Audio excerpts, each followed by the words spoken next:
Masculinity has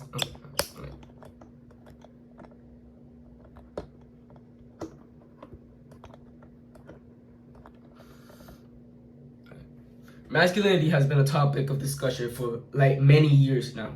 And I think the sole reason on how people still search the meaning for how to be a man or they don't feel like a man is because man as a whole is an abstract idea.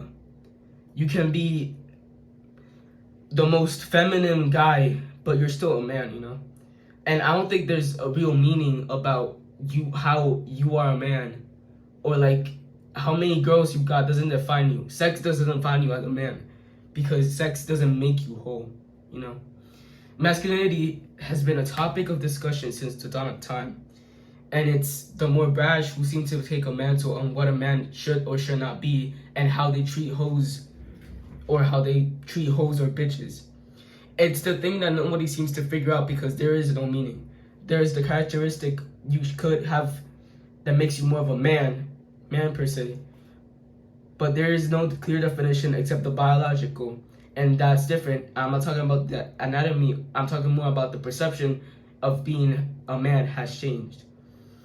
In this, we have to talk about Andrew Tate, but we also have to understand that he really isn't the first guy to really be that way. There's always existed this type of content. There's a movie named Magnolia where Tom Cruise plays a dating coach type guy and whose slogan is to respect the cock. And that was in the 2000s.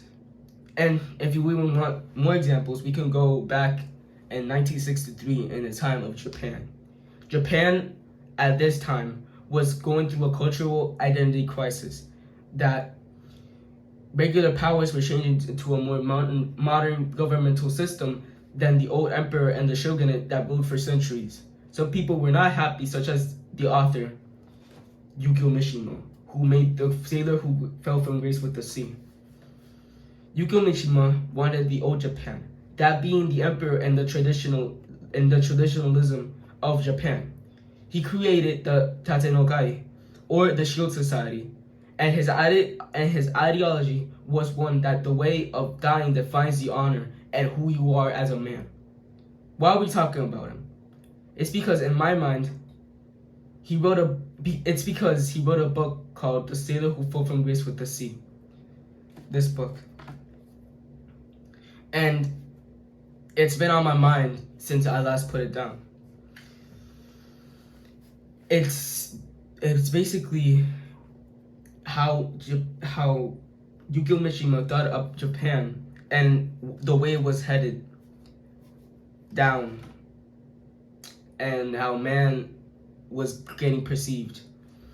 It follows two characters, the boy and the man. The boy is part of a group who thinks that fathers are oppressive and vile beings to ever walk the earth. And man that should only look towards his ambitions and purity, and they idolize the man, who is the second characters, and who represents everything a man should be. But the man becomes something that they despise as he leaves his sailor life for love.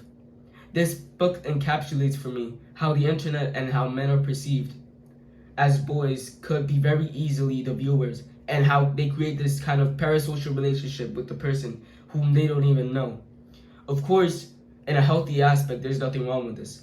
But when people regurgitate this person's ideals, which may or may not be toxic, it could lead to a fast cult-like following in which they would do anything to appease the person and suddenly disagrees with them. They may turn on the person and their own group. Of course, this isn't entirely toxic, but possible. The book in itself and the way Yukio Mishima perceived men was how society as a whole, man has always been the person who leads and who follows. Ambition is what drives a man. But recently we've been seeing a change in such a topic.